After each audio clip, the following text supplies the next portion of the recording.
You know how you tend to appreciate new things about your old childhood favorites? That's exactly how I feel about Mario 64.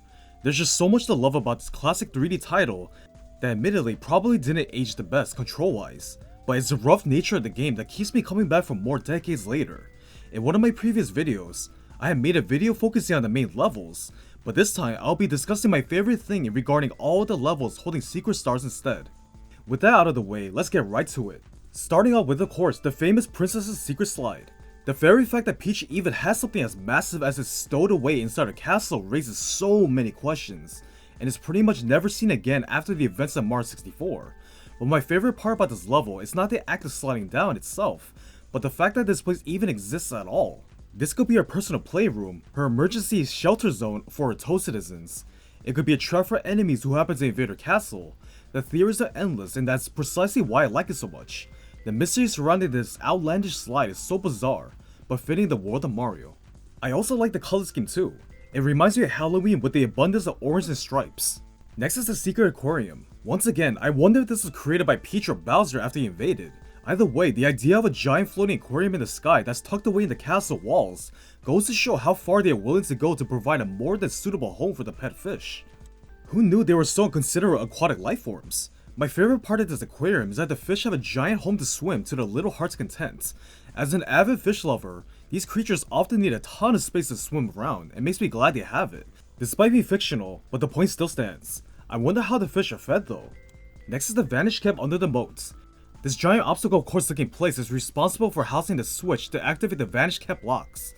I remember being captivated by the labyrinthian nature of the level, and the feeling of sliding down the giant hill while collecting the red coins. Perhaps my favorite part of this is having to parkour across the swinging platforms while dodging danger and timing your jumps and such. I know it's part of the game we should be used to by now, but there's just something about the specific area and having to hop onto the elevated platforms that makes it more satisfying to do. Very interesting level to say the least. Next is Cavern of the Metal Cap. This sparkling cave of wondrous delight is home to the shiniest crystals, dazzling gems, and enemies. Using the metal cap here for the first time is so nice to use since the rapid flowing waters don't affect you in any way due to weighing like 1,000 pounds. My favorite part of this level is the way it's designed. I like how you start off in this narrow hall of the cave and have the option to go either right or left, and people might not realize that the right side is connected to the castle front yard and may be slightly inconveniencing. Using the metal cap to collect the red coins will always be satisfying and sort of wish the level was longer. I like the idea of this place being sort of a hideout for enemies to gather recruits, and who may have ran away from Bowser's army and just want to pursue their own dreams and goals in life. Next is Bowser in the Fire Sea. This massive ocean of blazing fire is where Bowser's hiding for the second time. This is probably like his timeshare or something where he goes to relax. My favorite part of this is having to ascend the platforms up to where Bowser is while dodging the rising lava. The entire level involves a player moving side by side. It makes me feel like I'm playing a 2D game. Getting the red coins here feels like an actual adventure is more fun to do compared to the other stages. I also like how if you fall off, you can easily make it back on stage, whereas other Bowser stages are not as forgiving since you can't make it back up. This place also fits the theme of Bowser a lot more, and makes more thematic sense since he is able to breathe fire and practically swims in lava. Next is Bowser in the Sky. This is the final Bowser stage, and the ominous purple clouds in the background is so fitting. My favorite part of this is the anticipation of finally reaching a pipe that transports you to Bowser. Having to jump, dodge, time, and everything all at once while having this feeling of uncertainty, playing this for the first time is unreal. It's like you can't help but think, how's Bowser going to look this time? As you climb the level further, your excitement grows as well. The level itself is pretty challenging too, and finding the red coins is tough, since they're hidden in a really mean spots. I really do love the purple clouds they use for this stage though. Next is Wing Mario Over the Rainbow. This is easily one of the worst levels in the game because of the fact that you need to constantly use the cannons just to move from one area to the next, and the red coins are scattered so far apart, and trying to get them all is pretty challenging.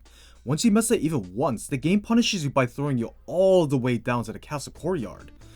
As for what my favorite part about this level is, I guess it will be the random things that makes up the level, like the pink platforms, the vines growing under the cloud, and other things that are intriguing.